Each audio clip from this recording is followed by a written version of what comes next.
Hello, everyone. I don't know if that started correctly or if that started recording right. Eh. I was thinking about a character concept recently because of the video game. One of my favorite video games. If you can't tell by the posters on the wall, I have another one. There he is. Elden Ring. It came out with a DLC recently. And in the DLC, there's a very certain character who quickly became one of my favorite NPCs in the entire game. I haven't been able to buy. No, that's a lie. I haven't been able to play the DLC yet. Um, but I couldn't help myself when I was watching some live streams. And there's this character named Egon,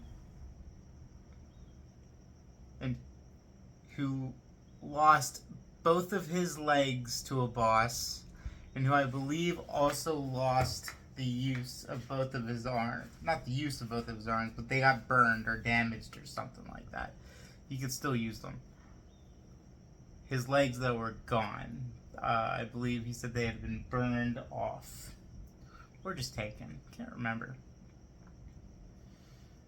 He dragged his way up a mountain with his arms after having just had his legs torn off to help you kick this to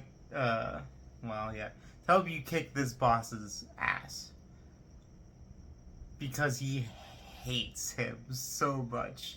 The man was driven by hatred. I saw a comment today that says, I hope someone loves me as much as Egon hates Bale. Man, that is the greatest line I've ever heard, obviously. Like, come on. That I love characters that are just driven by rage and hatred and anger, especially when it's almost directed in like a good place. Because he roars, because he's like hyping you up and shit. Whenever you get to the boss, he calls you a true Drake warrior, and now he's just happy to help. But like, he's a if I talking about the lore correctly, he's a farmer. He was a farmer with a bow and arrow who just hated this dragon. Hated him. For what he did to him, and I think what he did to his family. And just helps you kill him after dragging his ass the entire way up a mountain past other dragons out of spite. And this was like someone who's the equivalent of the king of the dragons. Like, basically his equal. Egon didn't care.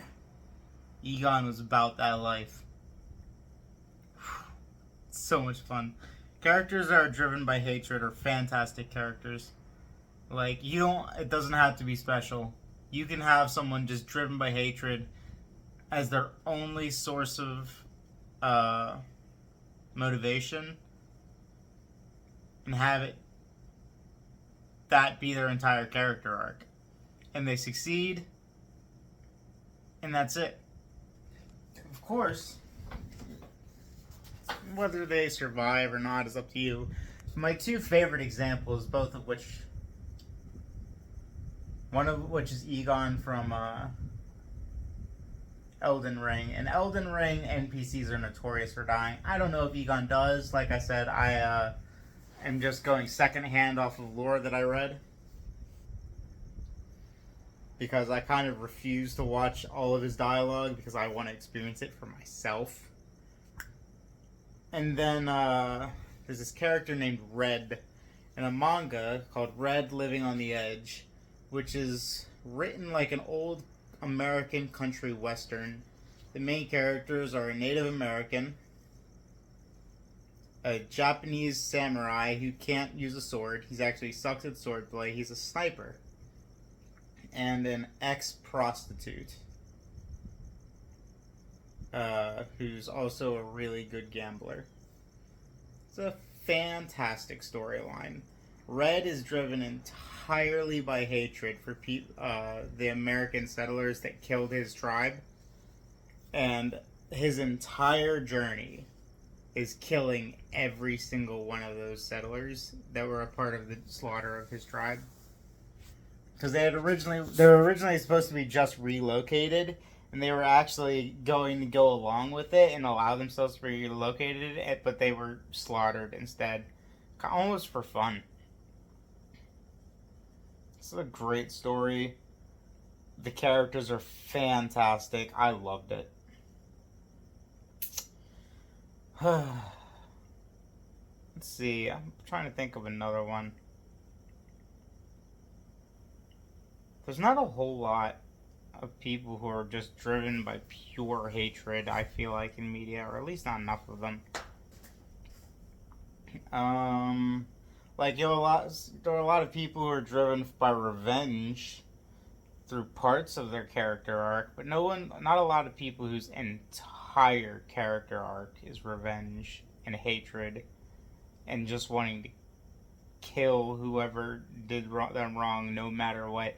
They can't be talked out of it. They can't be reasoned with. They're going to kill every single person involved with whoever made their life shit. And fuck you if you try to talk them out of it.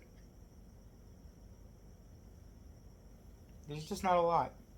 Too many people realized that revenge wasn't the answer. Which is not great, in my opinion.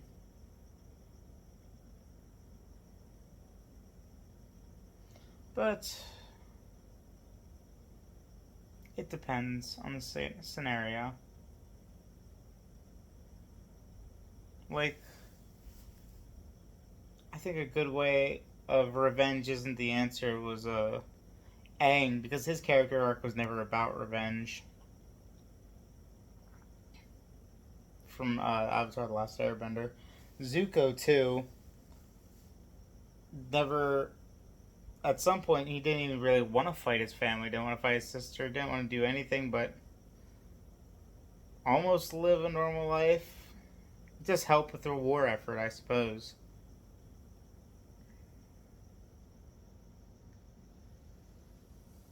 But there are good examples of that.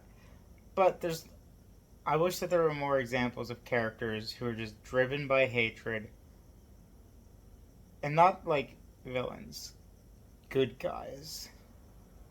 Who do the right thing, not out of any kind of special moral reason, but just because they fucking hate the person they're fighting. It's fun. It's cool. I like it. And it's something fun, interesting to play around with. I hope you all have a great day. Or a great night. It's nighttime for me. I got some plants. A new plant. I had a little Christmas tree there originally. It was dying. I don't know why. I was giving it enough water. I think that repotting it stressed it out too much or something like that. Whatever. Good night. Bye.